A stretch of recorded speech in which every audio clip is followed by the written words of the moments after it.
I started climbing when I was, I think, 7 years old. Very quickly, I loved the sport. I did everything possible to do some climbing every day.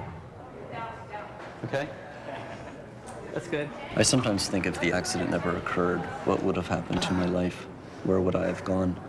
In 1982, Hugh Hare and a friend set out to climb Mount Washington in New Hampshire. When they started the hike, it was lightly snowing, but the shower turned into a storm.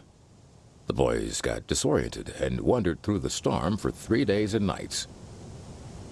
Hugh fell 3 times through the fragile ice into a river. Exposed to the elements, they grew sick and weak.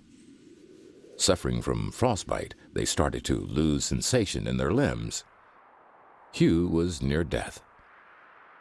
Eventually, a woman out snowshoeing came across a set of footprints.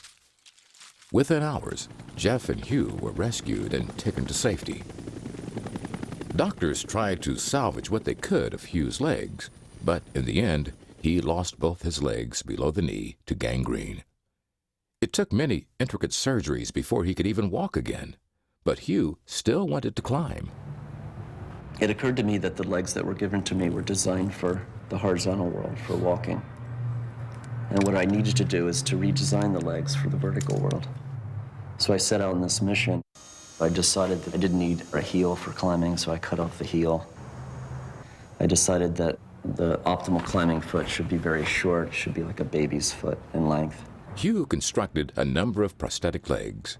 Instead of compromising his ability to climb, Hugh's new legs were in some ways more versatile than before.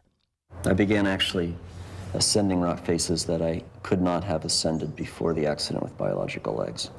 Some of my colleagues in the climbing world accused me of cheating, which was music to my ears, because to me that meant that they fully accepted my physical difference.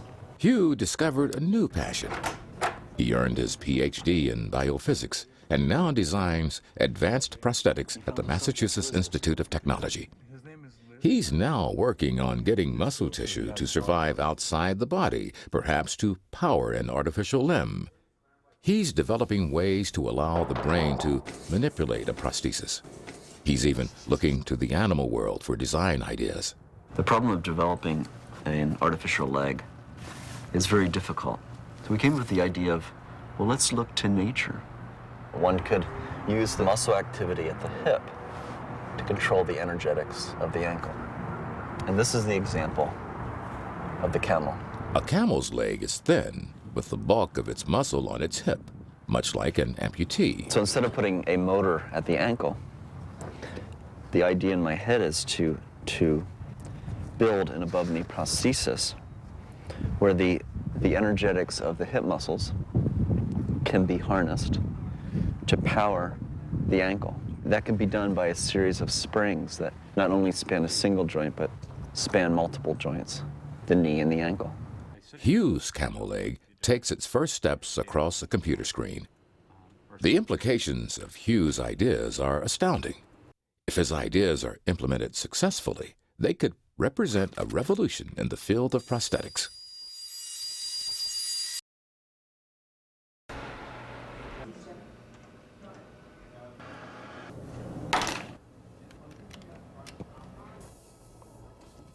It works.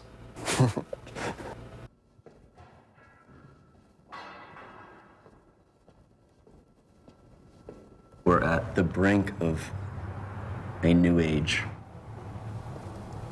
I could imagine in the coming years a prosthesis that will enable an amputee to run faster than is possible with a biological leg.